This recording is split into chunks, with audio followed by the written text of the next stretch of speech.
वो नवाजने पे आए तो नवाज दे जमाना, वो हमारा खुदा। वो नवाजने पे आए तो नवाज दे जमाना, वो करीम ही जो ठहरा तो करम का क्या ठिकाना। असल मिल्कियत परवरदिगार की। कुरान सुने,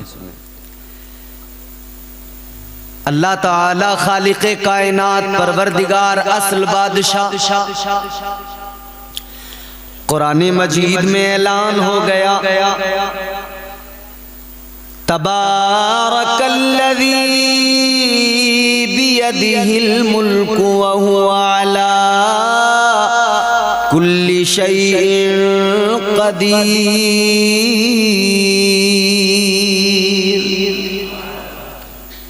कुरान कहता है बड़ी बरकत वाली ज़ात है परवरदिगार की, वही मुल्कों का मालिक है। अल्लाह की बादशाही का ऐलान परवरदिगार का कुरान कर रहा है। अगले मकाम पे परवरदिगार के कुरान मजीद का ऐलान फरमाया गया, कुलिल्लाहुम्मा मालिकल मुल्कि तुअतिल मुल्का मन तशा व तंज़िउल मुल्का मिम्मन तशा व तुइज़्ज़ु मन तशा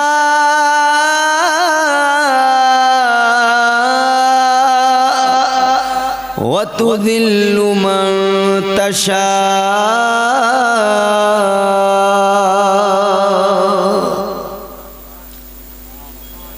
अल्लाह का कुरान कहता है जब रब को पुकारो तो यूं अर्ज किया करो, ए अल्लाह, ए हमारे रब, ए हमारे परवरदिगार, बादशाहत तेरी है, तू ही मुल्कों का मालिक है, तू ही कुल कायनात का बादशाह है। और तेरी बादशाहत का ये आलम है कि तू जब चाहे जिसे चाहे बादशाहत अता कर दे, जब चाहे जिसे चाहे सल्तनत अता कर दे। ए मौला, ये तेरी शान है, ये तेरा करम है। ताजदारे मदीना वाली कायनात मुस्तफ़ा करीम के गुलामो ज़हन करीब करो, वो तुम्हारा मेरा परवरदिगार बेशुमार अताएं, बेशुमार उसके एहसानात,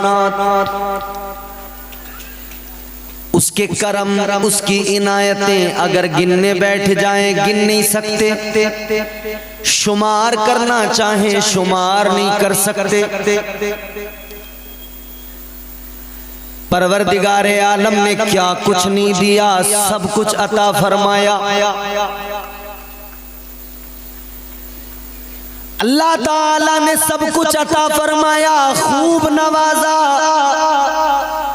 तो अब तुम्हारी मेरी जिम्मेदारी है कि अपने रब से अपना रिश्ता मजबूत किया जाए, अपने परवरदिगार को राजी किया जाए, अपने मौला को, अपने मालिक को, अपने खालिक को मनाया जाए। वो परवरदिगार जिसकी शान ये कुरान मजीद में अल्लाह ने ऐलान कर दिया। परवरदिगारे आलम ने फरमाया, कुल हुवल्लाहु अहद, कह दो वो अल्लाह एक है। अल्लाह बोलें जोर से, अल्लाह एक है। अल्लाह को एक कहने वाले लोग क्या ये बताएंगे कि उन्होंने अल्लाह को एक माना है तो किस बुनियाद पर, क्या देखा है? आपने किसी ने देखा है अल्लाह को? नहीं देखा ना, मगर मानते हैं कि अल्लाह एक है। देखा नहीं। दुनिया में कोई नहीं मिलेगा जो दावा करे कि मैंने बचश में खुद अल्लाह को देखा है, मगर अल्लाह तो है और अकीदा है कि अल्लाह एक है। देखा नहीं, मगर एक जवाब है, क्या है? सारी दुनिया के मुसलमान एक ही जवाब देते नजर आएंगे, एक देखने वाले का कहां मान लिया है, एक देखने वाले का कहां मान लिया है, बिन देखे हमने तुझको खुदा मान लिया है। अल्लाह ताला को हमने नहीं देखा, मगर हुजूर ने बताया अल्लाह है, हमने मान लिया है। आका ने बताया अल्लाह एक है, हमने मान लिया अल्लाह एक है। ताजदारे मदीना ने जैसे बता दिया हमने वैसे मान लिया। गमखारे उम्मत ने जो बता दिया गुलामों ने वो मान लिया। ताजदारे मदीना के गुलामों हमने माना है क्योंकि आका ने बताया है, और आका ने बताया तो कैसे बताया? अल्लाहु अकबर कबीरा। हजरत आदम अलैहिस्सलाम दुनिया के पहले इंसान हैं, पहले बशर है, पहले आदमी है। अल्लाह ने जमीन में भेजा, अल्लाह ने जन्नत से जमीन पर भेजा, खिलाफत अर्जी अता फरमाई, अल्लाह ने जमीन की बादशाहत अता फरमाई, खिलाफत से नवाजा, इज्जतों का ताज अता किया, नबुव्वत और रिसालत का ताज ज़र्री अता फरमाया। परवरदिगारे आलम ने हजरत आदम अलैहिस्सलाम को हुक्म दिया, ऐ आदम अपनी उम्मत को बता दो, ऐलान कर दो कि अल्लाह, जोर से और जोर से, आदम जाओ अपनी उम्मत को बताओ अल्लाह एक है। हजरत आदम ने अपनी उम्मत को बताया अल्लाह एक है। तो कौम ने कहा आपको किसने बताया? जाहिर है सवाल तो बनता है, किसने बताया? हजरत आदम अलैहिस्सलाम ने फरमाया मुझे बैतुल मामूर के खतीबो इमाम हजरत बुलबुल सिदरा सैयदुल मलाइका जनाब जिब्राइल अमीन ने बताया है कि अल्लाह एक है। बुलबुल सिदरा ने बताया कि अल्लाह एक है। मैं कोशिश करूंगा कि इधर उधर की गुफ्तगू, इधर उधर की बातें फजूल न करके सिर्फ आपको तकरीर ही सुनाता रहूं, कुरान ही सुनाऊं। हजरत आदम अलैहिस्सलाम ने फरमाया मुझे बुलबुल सिदरा ने बताया, ताइर सिदरा ने बताया। तो सवाल किया गया, अच्छा हजरत आदम अलैहिस्सलाम, आगे बढ़ो हजरत नूह अलैहिस्सलाम।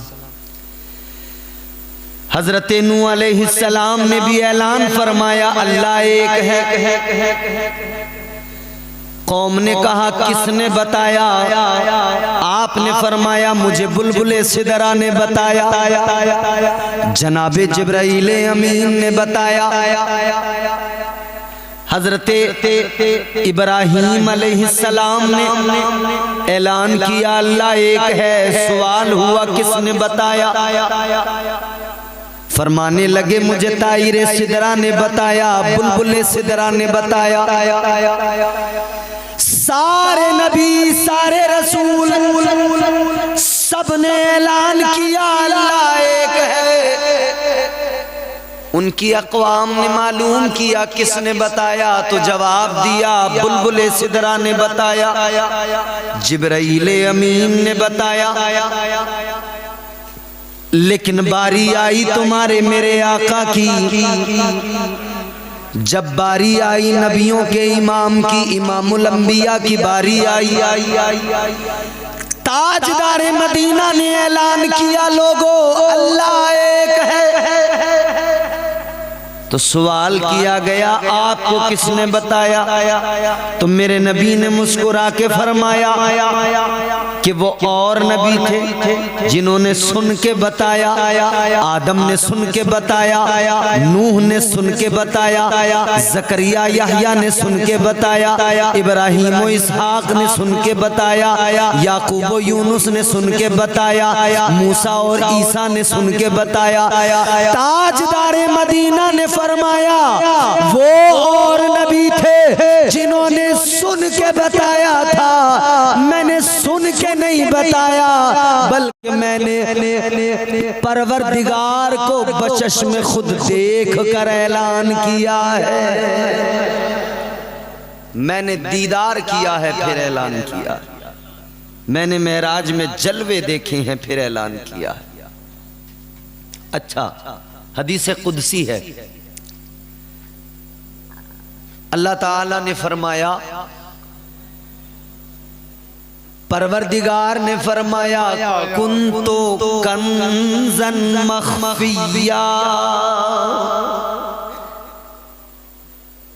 अल्लाह फरमाता मैं छुपा हुआ खजाना था। इसी टुकड़े पे गौर करना है बस आपको।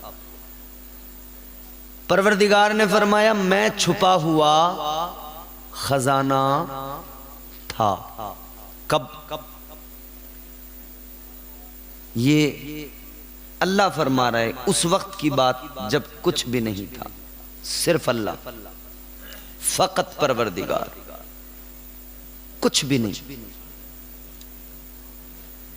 अल्लाह ने फरमाया मैं छुपा हुआ खजाना था। उलमा मौजूद हैं। कंज, कंजन इसका माना होता है खजाना। खजाना वही जिसे छुपाया जाए, खजाना वही जिसे, बोलो, आपके पास 10 लाख रुपए हों, क्या करते हैं? आंगन में चारपाई बिछा के उस पर रख देते हैं या तिजोरी के अंदर? तो खजाना है, छुपाया गया ना। हमारी माएं बहनें बैठी हैं, सोने चांदी के आभूषण, जेवरात, ज्वेलरी, क्या करते हैं उसका? क्या घर की दीवारों पे उसको टांग के रखते हैं? नहीं ना, छुपा के रखते हैं। किसी के पास डायमंड हो, छुपाएगा, मतलब साफ है। कंजन, खजाना, खजाना वो जिसे छुपाया जाए। लेकिन अल्लाह ताला ने कंजन कहने के बाद में फिर एक जुमला फरमाया मखफिया, छुपा हुआ। अगर परवरदिगार ये लफ्ज इस्तेमाल न करता, मखफिया, सिर्फ कंजन भी होता, तब भी बात यही बनती कि छुपा हुआ खजाना। मगर मजीद इसको तक़वियत अता करने के लिए अल्लाह ने फरमाया मखफिया, मैं छुपा हुआ, मैं एक छुपा हुआ खजाना था। मतलब कुछ भी नहीं था, सिर्फ अल्लाह एक राज था। परवरदिगार छुपा हुआ खजाना था। इस पे गौर कर लेना तो बात बड़ी क्लियर हो जाएगी। अल्लाह ने फरमाया मैं छुपा हुआ खजाना था। ये था बताता है कि था अब नहीं है। परवरदिगार आलम ने फरमाया मैं एक छुपा हुआ खजाना था। बात क्लियर हो गई, था अब नहीं है। मगर जामनगर के गयूर सुन्नी जन्नती मुसलमानों, मैं अगर आपसे कहूं अल्लाह ताला के ताल्लुक से क्या ख्याल है आपके लिए, मेरे लिए, तो अल्लाह आज भी छुपा हुआ खजाना है। न मैंने परवरदिगार को देखा, न आपने देखा, तो आज भी परवरदिगार आपके लिए मेरे लिए छुपा हुआ खजाना। अच्छा मेरी तुम्हारी बात ही क्या, हजरत मूसा अलैहिस्सलाम ने कोहे तूर पे अल्लाह की बारगाह में अर्ज किया था, रब्बी अरिनी अंजुर इलैक, ऐ मौला जलवा दिखा दे। अल्लाह ने फरमाया लन तरानी, अल्लाह ने ऐलान फरमा दिया मूसा नहीं देख सकते। या अल्लाह क्यों? परवरदिगार आलम ने कुरान में फरमाया ला तुदरिकुहुल अबसार, अल्लाह ने फरमाया वो आंखें किसी के पास हैं ही नहीं जो मुझे देख सके, जो मेरे जलवों को देख सके। हजरत मूसा अलैहिस्सलाम इसरार करते रहे, अल्लाह ने इनकार किया। जब मूसा अलैहिस्सलाम जैसे पैगंबर, अल्लाह ताला ने इनकार कर दिया। एक तजल्ली कोहे तूर पे डाली गई, वो भी बर्दाश्त नहीं हुई। इतने जलीलुल कद्र पैगंबर, इतने जलीलुल कद्र नबी हजरत मूसा अलैहिस्सलाम अल्लाह की बारगाह में अर्ज करते रहे मौला जलवा दिखा दे। परवरदिगार ने फरमा दिया लन तरानी। हजरत मूसा ने अर्ज किया है मौला ये बता मैं नहीं देख सकता या कोई भी नहीं देख सकता? या अल्लाह कोई तो होगा, किसी को तो तूने वो आंखें अता की होंगी जो तेरे जलवों का दीदार करेगा। या अल्लाह कोई तो होगा। परवरदिगार का जवाब आ गया ऐ मूसा मेरे कुदरत के खजाने में वो आंखें जो मुझे देख सकती थी, वो आंखें जो थी वो मैंने दी हैं तो फकत अपने महबूब को अता की है। जलवों को देखेगा तो महबूब देखेगा, कोई और नहीं देखेगा।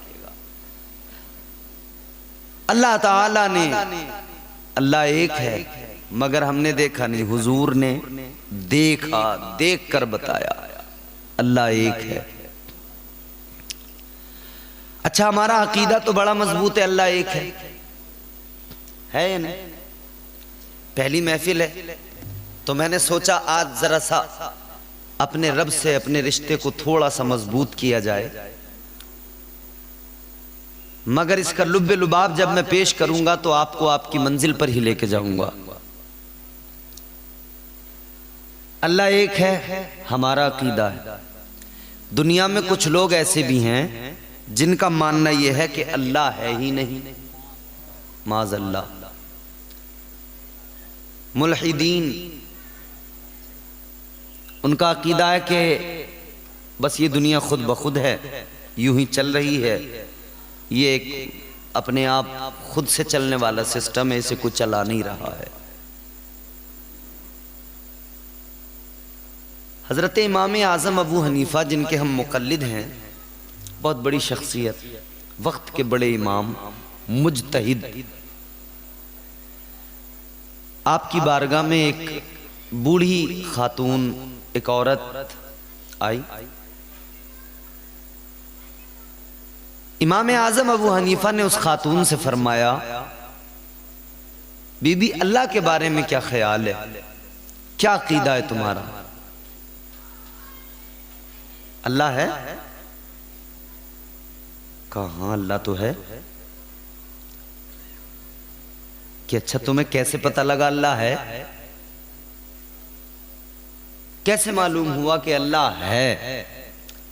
अब मैं आपको कुरान की एक छोटी सी आयत सुनाता हूँ, फिर आप बात समझेंगे। अल्लाह ताला ने फरमाया वफ़ी अनफुसिकुम अफला तुबसिरून। रब फरमाता है अपनी ज़ात पे भी नज़र डाला करो, बहुत कुछ नज़र आएगा। कुरान में अल्लाह ताला ने कई मर्तबा इशारा फरमाया कि अपनी ज़ात में भी अगर नज़र डालोगे ना तो परवरदिगार की कुदरत का शाहकार पाओगे, अल्लाह की कुदरत के जलवे देखोगे, उसकी ताकत और कुदरत के नज़ारे कर लोगे। बंदा अगर चाहे, अल्लाह को तलाश करना, उसे ढूंढना कोई मुश्किल काम है? बड़ा आसान, बिल्कुल आसान। हम कह रहे हैं अल्लाह का कुर्ब नहीं मिल रहा, अल्लाह का कुर्ब नहीं मिल रहा। भाई इतना आसान है, यकीन करें, ये सामने मस्जिद है ना, खुदा की कसम, खुदा की कसम, रब का कुर्ब पाना इतना आसान है। ये सामने मस्जिद है, जा किसी रात के सन्नाटे में इस मस्जिद में सर झुका सजदे में, दो आंख से आंसू बहा, फिर जरा दिल से याद कर मौला मैं तेरा बंदा हूँ, तू मेरा मालिक है। खुदा की कसम रब को इतना प्यार आएगा, वो दो आंसू इधर निकलेंगे, रब तेरी किस्मत की बुलंदियां इतनी होंगी, अल्लाह ताला तेरी किस्मत को ओजे सुरैया पे पहुंचा देगा।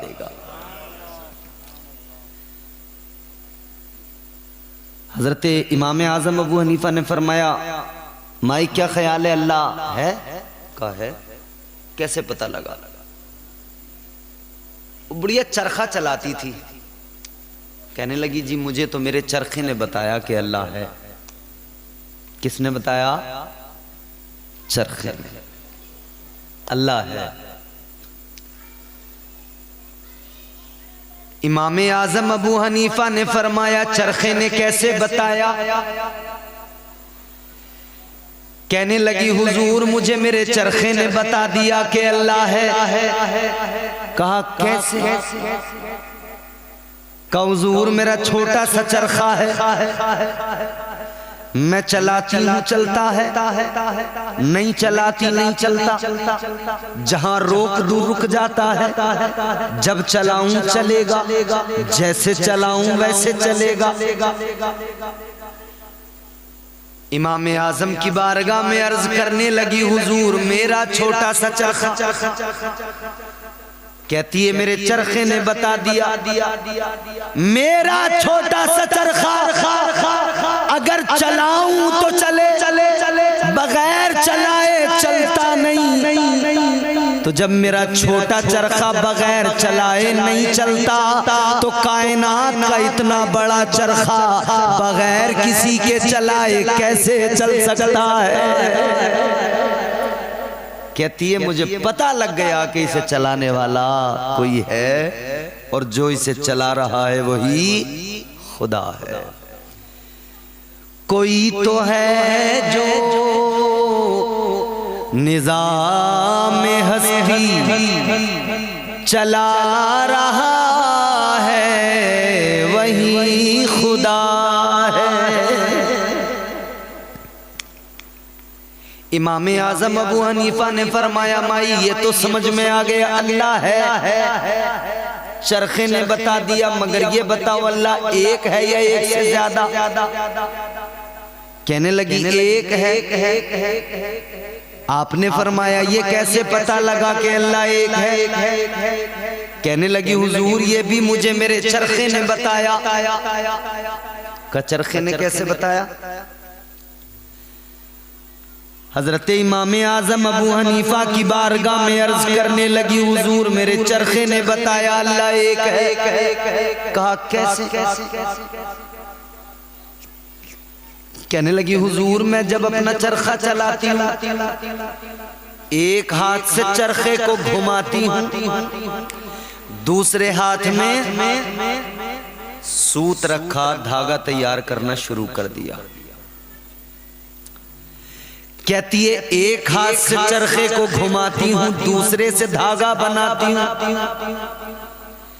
कहती है हुजूर जब मैं खुद चलाती हूँ अकेली, चरखे की स्पीड मुझे मालूम है कितनी रखनी है।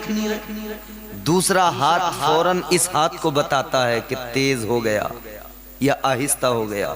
तो इस हाथ से धागा तैयार हो रहा है, ये हाथ इधर इसको बता रहा है, कमांड दे रहा है कि इतनी तेजी पे चलाना है। इससे ज्यादा हुआ तब भी धागा खराब होगा, आहिस्ता हो गया तब भी धागा मोटा हो जाएगा, खराब होगा।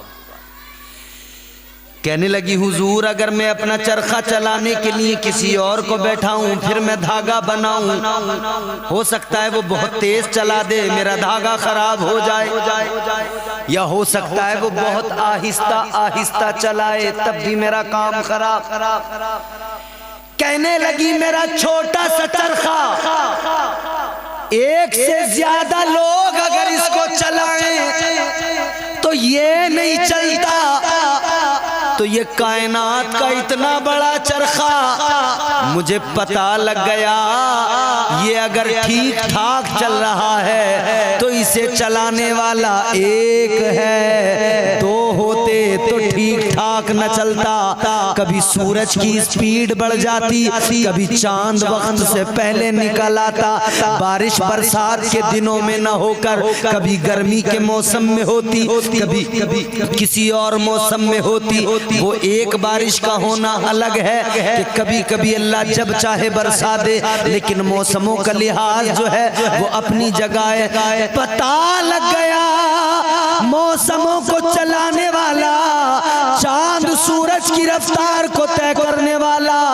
ये सारा निजाम चलाने वाला एक अकेला खुदा है। कोई तो है जो निजाम हस्ती चला रहा है, वही खुदा है। अच्छा अब जरा आगे बढ़ें, अब ये देखें वो खुदा है कितना प्यारा है, कितना करीम। हम अपनी बात करें, हम तो गुनाहगार ठहरे, हमारी सारी जिंदगी गुनाहों में लथपथ है। थके तो नहीं हो, कुछ सुस्ती में हो अभी। हमारी जिंदगी का हाल ये, सुबह से लेकर शाम तक नाफरमानियां, सुबह से शाम तक। सुबह जब हम बिस्तर पे लेटे होते हैं, आंख जब खुलती है, सोकर उठते हैं, पहला काम क्या करते हैं? पहला काम साइड में यूं हाथ तलाश करता किसी चीज को, वो चीज क्या होती है? पहला काम उठने के फौरन बाद आमतौर पे हमारे यहाँ क्या होता है? मोबाइल किधर है। जब सोए थे तब भी नींद आने तक ये सामने था, फिर बस सो गए रखकर, फिर उठे हैं तो सबसे पहले मोबाइल। किसने व्हाट्सएप पे मैसेज भेजा, किसने क्या स्टेटस मेरा, किसने देखा किसने नहीं देखा, रात में क्या क्या हुआ। मतलब सो भी रहा है आदमी तो इस फिक्र में है कि सुबह उठते ही मुझे ये देखना मेरा स्टेटस देखा कितने लोगों ने। स्टेटस की बड़ी फिक्र है। अच्छा स्टेटस जानते हो, नौजवान तबका बैठा है मोबाइल चलाने, हर बच्चा छोटा बड़ा सबके हाथ में मोबाइल है, सब व्हाट्सएप पे स्टेटस लगा रहे हैं। स्टेटस जानते हो स्टेटस का माना क्या है? स्टेटस की मीनिंग, स्टेटस का माना है औकात। क्या है? जोर से बोलो, औकात। स्टेटस का माना है औकात। अब स्टेटस लगाते हुए ये बात याद रखना कि ये औकात है अपनी, इससे पता लगेगा कि बंदे की औकात है क्या, और पता लगता है। तो स्टेटस लगाना तो जरा सोच समझ के लगाना। अगर नाच गाने तमाशे लगाए तो समझ लेना औकात का पता लग गया। क्या है ये? अगर स्टेटस लगाना चाहते हो, नाच गाने न लगाओ, मुस्तफा की नातें लगा लिया करो। जमाना तेरी औकात को देखेगा, एक ही औकात होगी, एक ही पहचान होगी, वो ये होगी कि ये मुस्तफा जाने रहमत का गुलाम है। सबसे पहले उठ के हमने मोबाइल उठाया, व्हाट्सएप के मैसेज देखे, फेसबुक की स्टोरी देखी, इंस्टाग्राम पे देखा, हमने जो कल वीडियो अपलोड की थी किसने देखी, किसने लाइक किया, हमने फोटो डाला था, हम फला जगह गए थे, हमने वो फोटो डाला था, किसने देखा, किसने क्या किया। जबकि हमें चाहिए ये था कि हम जैसे ही उठते अपने रब को याद करते, जैसे ही आंख खुलती तो उस रब का शुक्र अदा करते। हुजूर अलैहिस्सलाम ने, तुम्हारे मेरे आका ने, नबियों के इमाम ने फरमाया कि जब बंदा सोता है ना, फरमाया ये सबसे हल्की मौत है। जो हम नींद रात को सोते नींद आती है ना, फरमाया ये हल्की मौत है, हल्की मतलब सो गया बंदा तो हल्की मौत में मर गया। अल्लाह का शुक्र अदा किया करो सुबह को उठकर, क्योंकि वही तो परवरदिगार है। हम तो हल्की मौत में रात मर गए थे, हर सुबह हमें नई जिंदगी अता करने वाला हमारा परवरदिगार, हर रोज हमें नई जिंदगी अता करता है। वो हमारा खालिक है, वो हमारा मालिक है। फजर की अजान हो रही होती है, हम सो रहे होते हैं, नमाज छोड़ी, नाफरमानी, फिर मोबाइल में अल्लाह बला न जाने क्या क्या देखने लगे, गाने, फिल्म, ड्रामे, मूवी, शॉर्ट, रील्स, नाफरमानी शुरू। अच्छा, उजाला हुआ, बाहर निकले, लोगों से मिले तो फिर झूठ, गीबत, चुगली, हसद, ये सब चीजें शुरू। पूरा दिन इसी में गुजार दिया। क्या जमाना आ गया संजीदगी खतरे में है, खुद नुमाई का चलन है, सादगी खतरे में है। सर छुपाती फिर रही है आबरू इस दौर में, या इलाही कर मदद, पाकीज़गी खतरे में है। जब से कम ज़र्फ़ों की आमद में कदे में हो गई, रो रहे हैं जाम मीना मैं कशी खतरे में है। और ये भी याद रखना, अल्लाह बड़ी ताकत वाला है। दिए से लो कभी तूफान से ताकत छीन लेता है। वो परवरदिगार बड़ी ताकत वाला, दिए से लो कभी तूफान से ताकत छीन लेता है। वो जालिम बादशाहों से हुकूमत छीन लेता है। बहुत ही सादगी से तुम गुजारो जिंदगी अपनी, हवा में उड़ने वालों से वो शोहरत छीन लेता है। वो अपने नेक बंदों को कभी रुसवा नहीं करता, मगर भटके हुए लोगों से जन्नत छीन लेता है।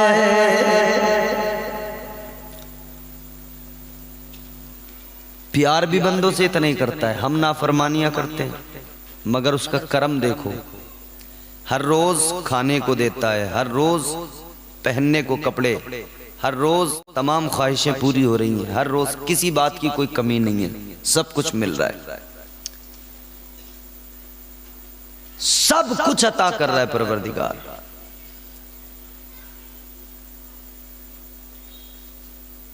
पहले जो उम्मतें थी ना अंबिया अलैहिमुस्सलाम की,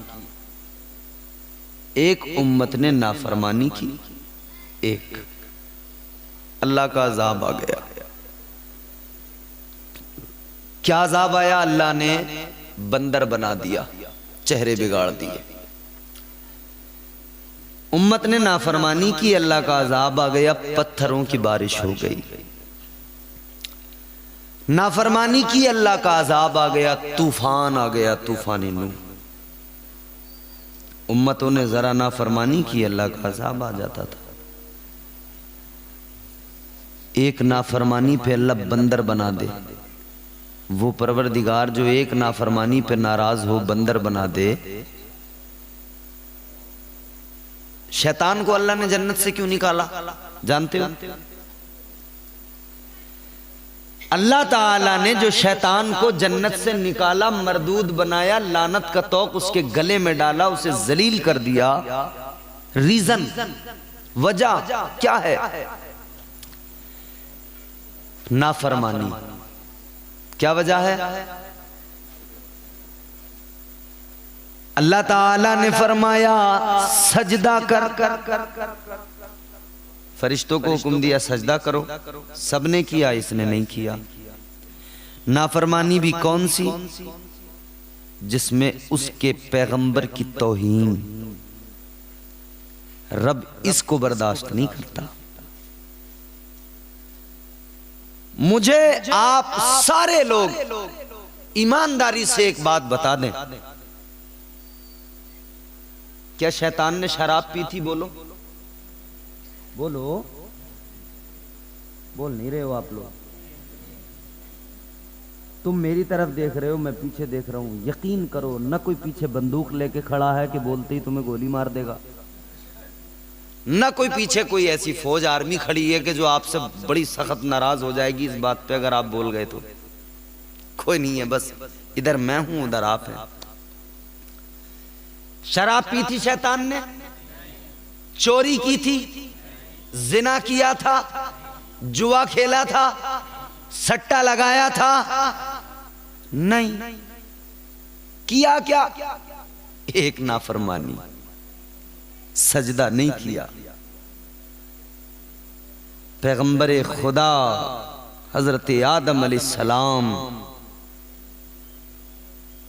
उनकी तौहीन, गुरूर पैदा हुआ, तकब्बुर पैदा हुआ, नाफरमानी की, अल्लाह ने मरदूद बना दिया, दफा कर दे, निकल जा।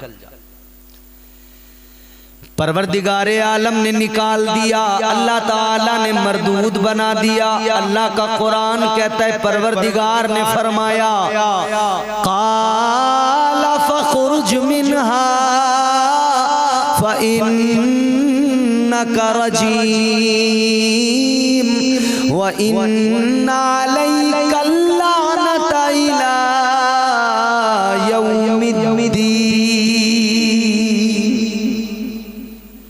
अल्लाह ने फरमाया निकल जा, दफा हो जा, तुझे मरदूद बना दिया।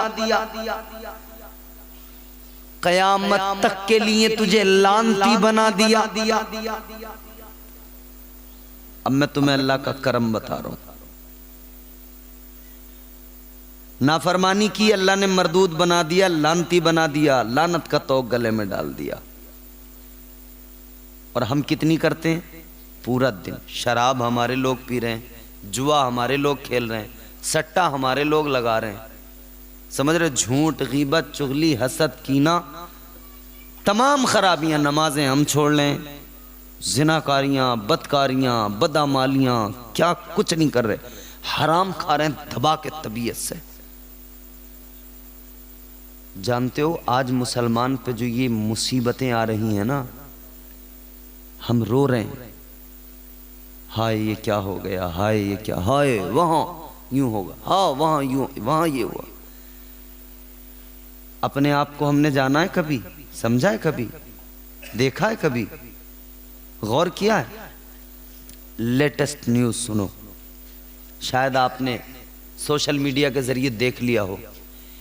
जुमे का दिन था, एक मस्जिद में मुसलमान, यकीनन जुमे के दिन मुसलमान ही जाते हैं, वो भी सारे सुन्नी। जुमे का दिन मस्जिद में किसी बात पे हो गई कहा सुनी, दो ग्रुप खड़े हुए, आपस में झगड़ा शुरू किया। पहले बात में बात रही, एक दूसरे पे जोर जोर से बोलना शुरू किया, फिर बाद में नतीजा ये निकला कि झगड़ा हो गया, फिर एक दूसरे को मारना पीटना शुरू कर दिया। कोई बेल्ट निकाल के किसी को मार रहा है, कोई डंडा लेके किसी को, वहां मस्जिद नहीं, गोया जैसे मस्जिद को अखाड़ा बना दिया हो। क्या हमने सोचा कि मस्जिद इबादत के लिए है, अल्लाह का घर है, इसका अदब है। इन्नमा यामुरु मसाजिद अल्लाह। जब मस्जिदों का अदब हम खुद नहीं कर सकते तो गैरों से क्या उम्मीद लगाते हो कि कोई मस्जिद का अदब करेगा, मस्जिद का एहतराम करेगा?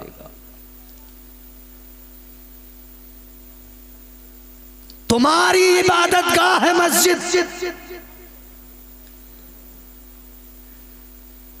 मस्जिद के सीढ़ियों पर बैठकर मैंने खुद न जाने कितनी बार कितने नौजवानों को देखा है। मस्जिद की जैसे ये पैरियां सीढ़ियां बनी हुई है ना, ऐसे सीढ़ियों पे बैठ के मोबाइल में वीडियो देखते हैं, फिल्में देख रहे होते हैं, गाने सुन रहे होते हैं।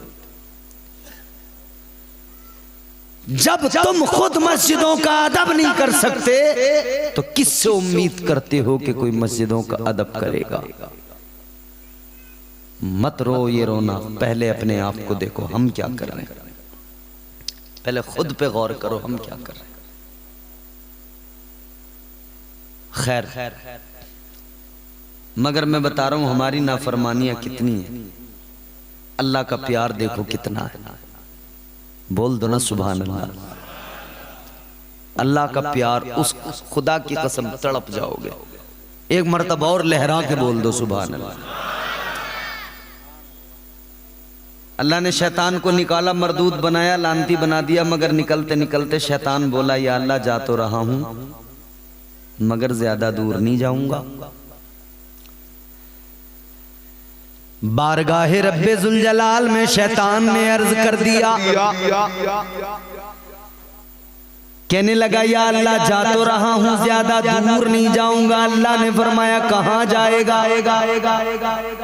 कहने लगा लअक़उदन्न लहुम सिरातकल मुस्तक़ीम। कहने लगा ए मेरे मौला ज्यादा दूर नहीं जाऊंगा बल्कि सिराते मुस्तकीम पे बैठ जाऊंगा। वो रास्ता जो तेरी तरफ जाता है, जो तेरी राह के मुसाफिर होंगे, जो तेरी बारगाह में आएंगे, जो तेरा कुर्ब पाने की ख्वाहिश रखेंगे, उनको बहकाऊंगा। सिराते मुस्तकीम पे बैठ जाऊंगा, तेरे बंदों को बहकाऊंगा। अल्लाह ने फरमाया कैसे? कैसे? बड़ी लतीफ बात है, सुनो खुदा की कसम। अल्लाह ने फरमाया कैसे? कैसे बहकाएगा? कहने लगा या अल्लाह सामने से हमला करूंगा, सामने से वार करूंगा, सामने से आऊंगा बहकाऊंगा। कहता है या अल्लाह पीछे से भी आऊंगा बहकाऊंगा, सीधी तरफ से दाईं जानिब से भी आऊंगा बहकाऊंगा, और बाईं जानिब से भी आऊंगा बहकाऊंगा। आगे पीछे दाएं बाएं कितनी तरफ से? कहता है अल्लाह चारों तरफ से बहकाऊंगा। अल्लाह ने फरमाया अच्छा चारों तरफ से? परवरदिगार ने फरमाया ओ मरदूद शैतान, तू मेरे बंदों को चार तरफ से बहकाएगा, मगर सुन ले मैं भी अपने बंदों को तन्हा नहीं छोड़ूंगा, मैं भी उन्हें अकेला नहीं छोड़ूंगा। अल्लाह ने फरमाया तूने चार समतों को चुना, चार साइडों का इंतखाब किया, आगे पीछे दाएं बाएं। परवरदिगार ने फरमाया तू चार तरफ से बहकाएगा, तूने चार साइडों को चुन लिया, चार समतों को चुन लिया, मगर दो को छोड़ दिया। तो सुन ले चार तेरी दो मेरी। अल्लाह ने फरमाया तूने ऊपर वाली साइड को, ऊपर वाली समत को छोड़ दिया, एक नीचे वाली समत को छोड़ दिया। अल्लाह ने फरमाया तू चार तरफ से मेरे बंदों को बहकाएगा और मैं दो तरफ से अपने बंदों पे करम करता जाऊंगा। अल्लाह ने फरमाया जब तू चार तरफ से बहकाएगा बंदा बहक जाएगा, गुनाह कर लेगा, फिर एहसास नदामत बेदार होगा, वो मेरी बारगाह में आएगा, दो आंसू बहाएगा, यूं ऊपर को देखेगा, हाथ उठाएगा, कहेगा या अल्लाह ऐ मेरे मौला माफ कर दे। अल्लाह ने फरमाया फिर मैं ऊपर से करम करूंगा, अपने बंदे के सारे गुनाहों को मुआफ कर दूंगा। वो नवाजने पे आए तो नवाज दे जमाना, वो करीम ही जो ठहरा तो करम का क्या ठिकाना। गर्दिश में कहाँ उसके मुकद्दर का सितारा, हो जिसको मयस्सर तेरी रहमत का सहारा। तन्हा है अकेला है तू यकता है अहद है, गैरत तेरी करती नहीं शिरकत को गवारा। हक ये है कि तुझ बिन कोई माबूद नहीं है तेरे सिवा कौन मददगार हमारा। वो हमारा खुदा है। अच्छा बस जल्दी अब गुफ्तगू को ख़त्म करने, वक्त काफ़ी हो गया, वरना आप सोचेंगे भाई पहले दिन ही मौलाना साहब पता नहीं कितना खींच रहे हैं, आगे क्या करेंगे। मगर खुदा की कसम जब रब की रहमतों की बात आती है ना, जी चाहता है कि बंदों को पता तो लगे अल्लाह प्यार करता कितना है, पता तो लगे एक बार कि हम जिसके बंदे हैं वो रब हमसे मोहब्बत करता किस दर्जा है, कितना प्यार करता है ना खुदा। उम्मत एक कौम है, कौम आद, नाफरमानी की, अल्लाह ने चेहरे बिगाड़ दिए, बंदर बना दिया। अब मैं आपसे कह रहा हूं, जब जलसा कंप्लीट हो जाए ना, फिर घर जाओगे आप, फिर घर जाके आप शीशा उठाना, आईना, अपने चेहरे देखना और फिर अल्लाह का शुक्र अदा करना और अल्लाह की बारगाह में अर्ज करना, मौला एक नाफरमानी पे तूने उन्हें बंदर बना दिया था, मैं तो सैकड़ों नाफरमानियाँ करता हूँ, ये तेरा करम नहीं तो क्या है कि तूने मुझे बंदर नहीं बनाया, मेरा चेहरा नहीं बिगाड़ा, मेरा चेहरा सलामत है, वजूद सलामत है, शबाहत सलामत है, तूने मुझे बंदर नहीं बनाया। और ये याद रखना, नाफरमानियों के बावजूद भी अगर अजाब नहीं आता, नाफरमानियों के बावजूद भी अगर अल्लाह ताला अजाब नाजिल नहीं करता, अगर अल्लाह ने चेहरा नहीं बिगाड़ा, बंदर नहीं बनाया, तो इसमें अपना कोई कमाल मत समझ लेना, ये मत समझ लेना कि हम और आप स्पेशल हैं, ये सिर्फ और सिर्फ हमारा कमाल नहीं, न इबादत का कमाल, न रियाजत का कमाल, न सजदों का कमाल, न बंदगी का कमाल। नाफरमानियों के बाद भी अजाब नहीं आता तो याद रखना, ये तुम्हारे मेरे सजदों का कमाल नहीं, ये तुम्हारी मेरी बंदगी का कमाल नहीं, बल्कि ये तो आमिना के लाल का कमाल है, ये तो मुस्तफ़ा जाने रहमत का कमाल है, सदका मदीने वाले का है, क्योंकि अल्लाह ने वादा महबूब से कर लिया। अल्लाह ने कुरान में फरमा दिया, वमा कानल्लाहु लियुअज़्ज़िबहुम व अंत फीहिम। अल्लाह ने फरमाया महबूब जब तक तू उम्मत के दरमियान मौजूद है, तेरी उम्मत पर अजाब नहीं आएगा, तेरी उम्मत को अजाब नहीं दिया जाएगा। दो बातें क्लियर हो गई, एक तो ये कि मुस्तफ़ा के सदक़े अजाब नहीं आता, दूसरी ये कि आका आज भी मौजूद हैं। आका की मौजूदगी इस बात की अलामत है, आका मौजूद न होते तो अजाब आ गया होता, आका अगर हमारे दरमियान मौजूद न होते, खुदा की कसम हम बर्बाद हो गए होते, हम लुट गए होते। पता लगा वो 12 रबीउल अव्वल को जो मुस्तफ़ा दुनिया में आए, दुनिया में जाहिरी जिंदगी 63 साला गुजारी, मगर आज भी गायबाना तौर पर, आज भी रूहानी तौर पर इधर गुलाम पुकारता है, उधर मुस्तफ़ा मदीने से गुलाम की आवाज को सुनते हैं।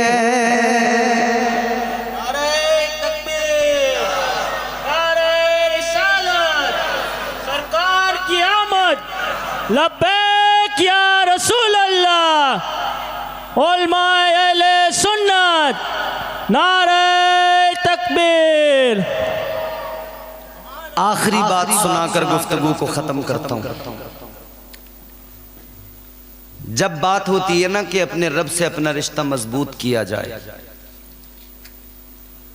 अपने रब से अपना ताल्लुक जो कमजोर हो गया है उसको तकवीयत दी जाए, मजबूत किया जाए, तो फिर चैलेंज होते हैं हमारे सामने। फिर हमें इस्तिकामत का पहाड़ बनना होगा, क्योंकि शैतान सामने से आएगा, वो अपना काम करेगा। अच्छा, शैतान तो आएगा ही आएगा, मगर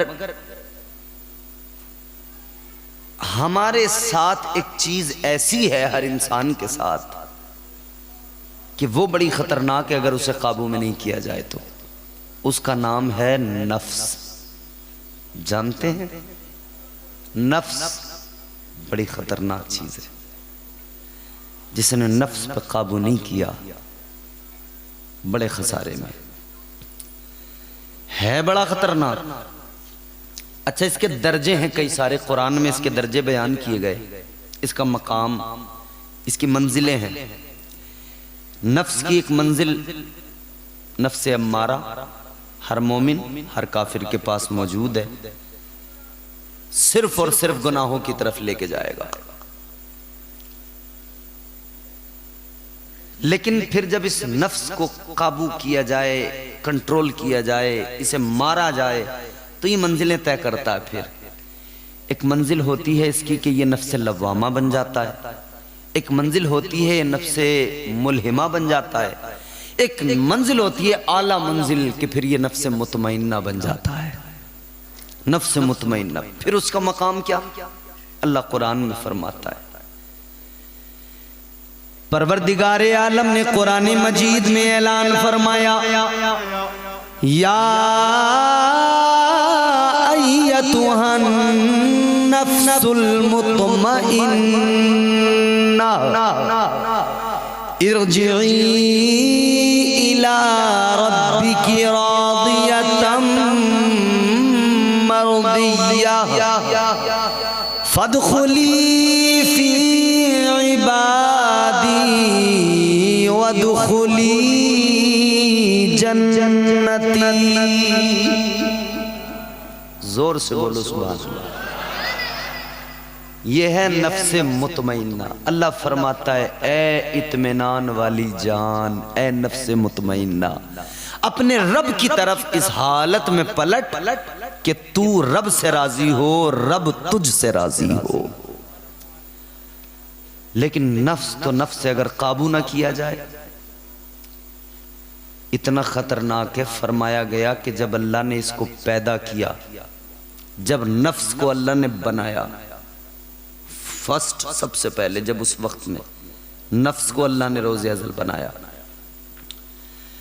तो अल्लाह ने नफ्स से फरमाया कि ये बता मैं कौन हूं। सवाल एकदम सिंपल है। अल्लाह ने नफ्स से फरमाया, मैं, बोलो जोर से, मैं कौन हूं। जवाब भी इसका बड़ा सीधा था, मगर इसने सीधा जवाब नहीं दिया। परवरदिगारे आलम ने नफ्स से फरमाया, बता मैं कौन हूं। इसने कहा, अंता अंता अना अना। कहने लगा, तू है, मैं हूं। तू है, मैं हूं। मैं हूं। ये जो मैं है ना, आजकल आदमी कहता मैं, अच्छा मैं, अरे कि फलां साहब तो बड़े अच्छे आदमी। अरे हाँ हैं, मगर मैं क्यों किसी से कम हूं? मैं तो मैं हूं। और आदमी अपनी तारीफों में लगा हुआ है, जबकि अपने आप से अच्छा कोई किसी और को जान सकता है। भाई मैं इम्तियाज बरकाती आपके यहाँ तकरीर करने बैठा हूँ, तकरीर कर रहा हूँ, आप तकरीर सुन रहे हो। आप तो यही सोच रहे होगे बड़ा साहब मौलाना है, साफा बांध के आया, जुब्बा पहन के आया, नेक आदमी होगा। मगर मैं कितना नेक हूँ, कितना गुनहगार हूँ, ये तो मैं जानता हूँ ना। तो आदमी अपने आप से अच्छा थोड़ी किसी दूसरे को जान लेगा। अपनी अच्छाइयाँ, अपनी खराबियाँ। खलवत की जिंदगी, जलवत की जिंदगी, सब हमें खुद अपना मालूम है ना, हमने कब कब क्या क्या किया। आदमी जानता है मैं कितना बुरा हूं, कितना खराब हूं। जो नंबरी सबसे बड़ा झूठा होगा ना, वो कहता है खड़े होके, देखो भाई मुझे झूठ से नफरत है, कहता मैं झूठ को बर्दाश्त नहीं करता। जो नंबरी झूठा होगा, एक नंबर वाला झूठा सबसे बड़ा, वो कहेगा साहब मैं झूठ बिल्कुल बर्दाश्त नहीं करता। अच्छा, झूठ बर्दाश्त नहीं है, सारा दिन झूठ बोले। झूठों ने झूठों से कहा है सच बोलो, सरकारी ऐलान हुआ है सच बोलो। घर के अंदर झूठों की एक मंडी है, दरवाजे पे लिखा हुआ है सच बोलो। हालत ये है। अपने आप को आदमी बहुत अच्छे से जानता है, बहुत बेहतर तरीके से जानता है, मैं क्या हूं, मैंने कब क्या किया है। मगर ये मैं जो है ना, ये नफ्स है उसका, जो उससे ये अनापरस्ती उसके अंदर पैदा होती है। अल्लाह ने फरमाया बता मैं कौन हूं। इसने कहा अंता अंता, अना अना, तू तू है, मैं हूं। अल्लाह नाराज हुआ, फरिश्तों को हुक्म दिया इसे लेके जाओ, जहन्नम में डाल दो। जहन्नम में डाल दिया गया। कितने दिन? फरमाया गया, हमारे सूफिया फरमाते 300 साल तक इसे दोज़ख में रखा गया। 300 ईयर्स, 300 साल। तसव्वुर करो मियां, 50 की उम्र नहीं आती, दांत गिरगिरा के खत्म हो जाते हैं। अब अमरूद जरा सा अगर टाइट हो तो काटा नहीं जा रहा, गन्ना हाथ में दिया तो खाया नहीं जा रहा। 50 साल की जिंदगी, 60 साल की जिंदगी, 70 80, किसी किसी की कोई निकलेगा जो 100 या 100 अब। इतनी सी जिंदगी में वो जो बड़ी जिंदगी है उसको खराब करके जा रहे हैं हम। 300 साल तक अजाब दिया गया, 300 साल तक। बल्कि बाज रिवायात तो ऐसी भी हैं कि 300 साल की जगह वहां पर 1000 साल बयान किए गए। कहा 1000 साल तक इसको अजाब दिया गया। समझ सकते हैं आप? खैर 300 साल अजाब दिया, फिर अल्लाह ताला ने फरिश्तों को हुक्म दिया कि उसे लेके आओ, नफ्स को। 300 साल के बाद में अल्लाह की बारगाह में पेश किया गया। अल्लाह ने फिर वही सवाल किया। 300 साल अजाब इसने झेला, 300 साल तक दोज़ख में। 300 साल के बाद में अल्लाह ने फिर सवाल किया, बता मैं कौन हूं। जिद्दी इतना बड़ा, जवाब इसका नहीं बदला। इसने फिर कहा अंता अंता, अना अना। कहने लगा तू है, मैं हूं। अल्लाहु अकबर। 300 साल अजाब, उसके बाद भी जवाब नहीं बदला। अल्लाह ने फरिश्तों को हुक्म दिया लेके जाओ, फिर दोज़ख में डालो। फिर डाल दिया। 300 साल फिर गुजर गए। फिर 300 साल अजाब दिया गया। 300 साल के बाद में निकाला गया। अल्लाह ने फिर इससे मालूम किया, सवाल किया। अल्लाह ने फरमाया बता मैं कौन हूं। इतना बड़ा जिद्दी, फिर भी जवाब नहीं बदला। फिर इसने जवाब दिया अंता अंता, अना अना। कहने लगा तू है, मैं हूं। 3 बार, 3 मर्तबा सवाल हो गए, तीनों मर्तबा जवाब वही। फरिश्तों ने अर्ज किया मौला लेकर जाएं दोज़ख में, फिर डाल दें। अल्लाह ने फरमाया नहीं, या अल्लाह इसने तो जवाब वही दिया है। अल्लाह ने फरमाया जवाब तो इसने वही दिया है, मगर सुनो फरिश्तों, इसे दोज़ख में रखोगे, इसका अजाब के बावजूद भी इसका जवाब नहीं बदलेगा, ये काबू में नहीं आएगा। तो फरिश्तों ने अर्ज किया मौला फिर कैसे काबू में आएगा, क्या किया जाए? कैसे काबू में आएगा? तो अल्लाह ताला का अब जवाब सुनो।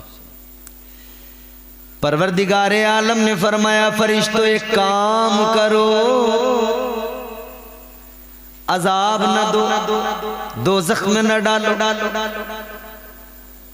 ऐसे काबू में नहीं आएगा। या अल्लाह क्या करें? अल्लाह ने फरमाया एक काम करो, इस पर भूख का बोझ डाल दो,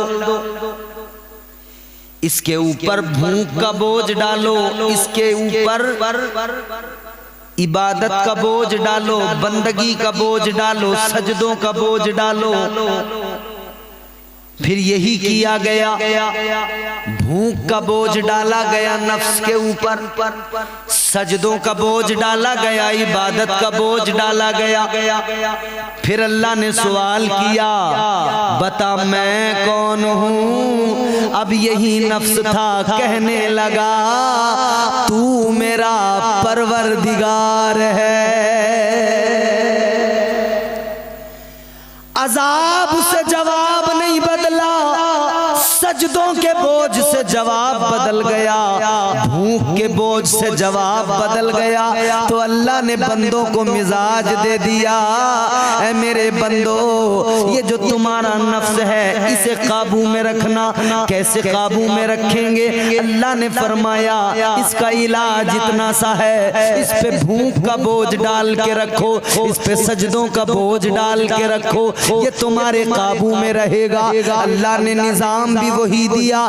परवरदिगार ने साल के 12 महीनों में 11 महीने हर हलाल जायज चीज खाने की इजाजत दी, मगर रमजान एक महीना आ गया, अल्लाह ताला ने गोया रोजे फर्ज करके हुक्म दे दिया, ऐ बंदो अब नफ्स में भूख का बोझ डालो, साल भर में जितनी आवारगी इसमें आई होगी अब ये काबू में आ जाएगा, तुम्हारे कंट्रोल में आ जाएगा।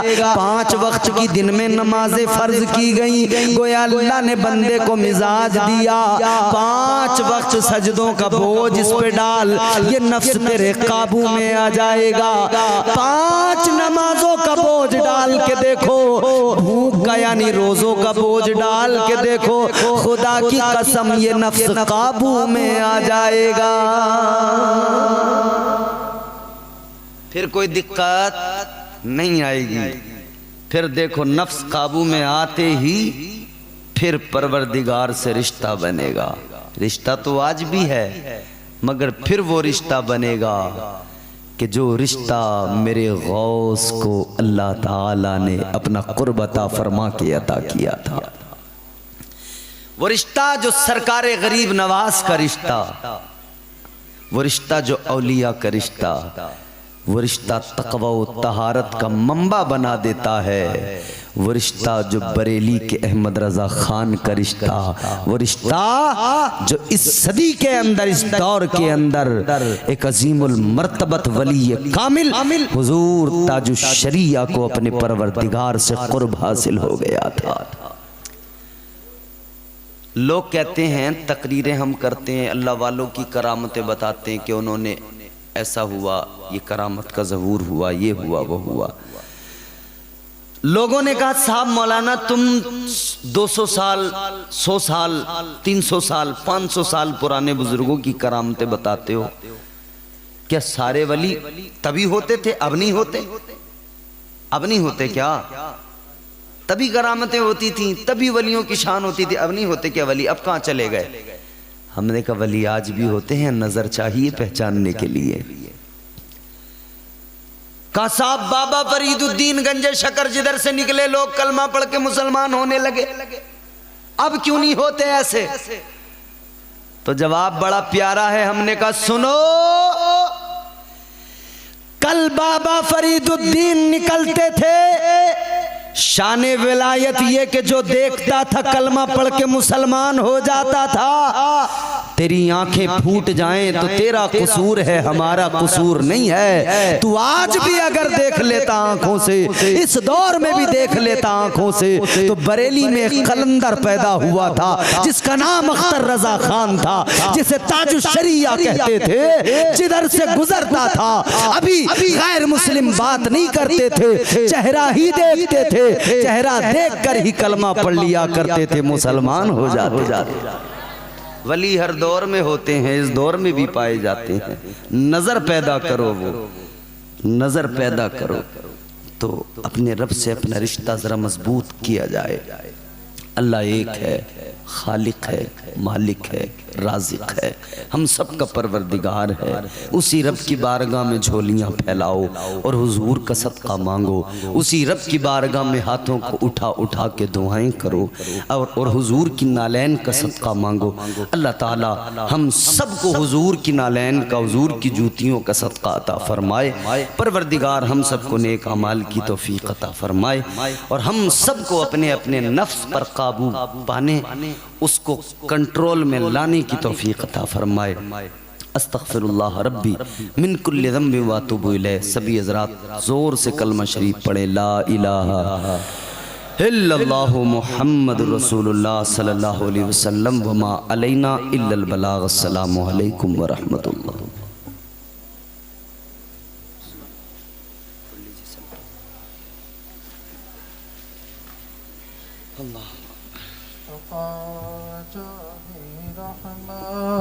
पे लाखों सलाम शम्अ बज़्म में